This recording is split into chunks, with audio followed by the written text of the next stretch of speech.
बहुत समय पहले की बात है। गौतम बुद्ध अपने शिष्यों के साथ एक गांव के पास ठहरे हुए थे। एक सुंदर शांत बगीचे में सब ध्यान में लीन थे। तभी एक युवक जिसका नाम विनय था वहां भागता हुआ आया। उसके चेहरे पर डर और बेचैनी साफ झलक रही थी। उसने बुद्ध को देखते ही कहा, भगवान मेरी मदद कीजिए, मेरा मन मुझे खा रहा है, कोई मेरी सोच को पढ़ रहा है। बुद्ध मुस्कुराए।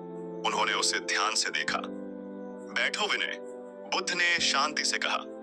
तुम्हारा मन तुम्हारा सबसे बड़ा मित्र बन सकता है और सबसे बड़ा शत्रु भी। विनय हाँफ रहा था। उसने कहा, पर आपको कैसे पता कि मेरा नाम क्या है? मैंने तो अभी बताया भी नहीं। बुद्ध फिर मुस्कुराए। मन की बातें शब्दों से पहले पैदा होती हैं विनय। अगर कोई मन को जान ले तो सब जान लेता है। सभी शिष्य चौंक उठे। क्या यह संभव है? क्या बुद्ध सच में किसी का मन पढ़ सकते हैं? बुद्ध ने विनय की ओर देखा और कहा, तुम किसी से छिपना चाहते हो, है ना? पर सबसे पहले तुम खुद से भाग रहे हो। तुम्हारे मन में डर है, अपराध बोध है, और यही भावनाएं तुम्हें बेचैन कर रही हैं। विनय की आंखें भर आईं। हाँ, मैंने एक गलती की है, बहुत बड़ी। पर आप कैसे जान गए? क्या आप सच में मन पढ़ लेते हैं? बुद्ध ने अपनी आंखें बंद कर ली। कुछ पल का मौन छा गया। फिर उन्होंने कहा, मन पढ़ना कोई जादू नहीं है विनय। यह तो गहराई से सुनना है, गहराई से देखना है। जब मन शांत होता है तो दूसरे के मन की लहरें भी साफ दिखाई देती हैं। एक शिष्य ने पूछा, भंते, हम भी मन पढ़ना सीख सकते हैं? बुद्ध ने उत्तर दिया, बिल्कुल, लेकिन पहले तुम्हें अपना मन पढ़ना सीखना होगा। सभी शिष्य चौंक गए। कैसे भगवान, कैसे अपने ही मन को पढ़ें?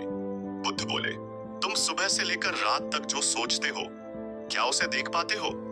नहीं, तुम बस दौड़ते हो, एक विचार से दूसरे तक। तुम्हारा मन कभी चुप नहीं होता। अगर तुम उसे बैठा सको, शांत कर सको, तो तुम्हें उसके सारे रहस्य दिखने लगेंगे। और जब तुम अपने ही विचारों को देख पाओगे, तभी तुम दूसरों के भावों को भी महसूस कर सकोगे। विनय आश्चर्य में था। पर भंते, क्या यह इतना आसान है? मेरा मन तो कभी शांत ही नहीं होता। बुद्ध हंसे। आसान नहीं, लेकिन असंभव भी नहीं। ध्यान ही एकमात्र उपाय है। ध्यान के माध्यम से जब तुम अपने भीतर उतरते हो, तब मन का हर कोना रोशनी से भर जाता है। बुद्ध विनय को ध्यान सिखा रहे हैं। मंद हवा बह रही है, पत्तों की सरसराहट, और धीरे धीरे विनय की श्वास धीमी हो रही है। बुद्ध बोले, अब आंखें बंद करो, अपने भीतर जाओ, अपने विचारों को मत रोको, बस देखो उन्हें, जैसे कोई बाहर खड़ा होकर आती जाती गाड़ियों को देखता है। विनय ने वैसा ही किया। कुछ ही मिनटों में उसका चेहरा शांत होता गया। कुछ देर बाद बुद्ध बोले, अब बताओ विनय, क्या तुमने अपने मन में उठते विचारों को देखा? विनय ने धीरे से सिर हिलाया। हाँ भंते, वो बहुत सारे हैं, पर अब मैं उन्हें पकड़ नहीं रहा, बस देख रहा हूं। यही शुरुआत है विनय, यही मन पढ़ने की पहली सीढ़ी है। दिन बदल जाता है। एक सप्ताह बाद का दृश्य। अब विनय बदल चुका था। उसका चेहरा पहले से शांत था। उसकी आंखों में अब डर नहीं, आत्मविश्वास था। उसने बुद्ध के चरणों में झुकते हुए कहा, भंते, अब मैं समझ गया कि मन को पढ़ना असल में खुद को जानना है। बुद्ध मुस्कुराए और बोले, विनय, जब तुम दूसरों को समझना चाहते हो तो पहले खुद को देखो।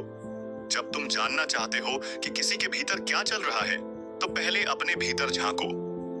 यही है मन पढ़ने का रहस्य, यही है ध्यान की शक्ति।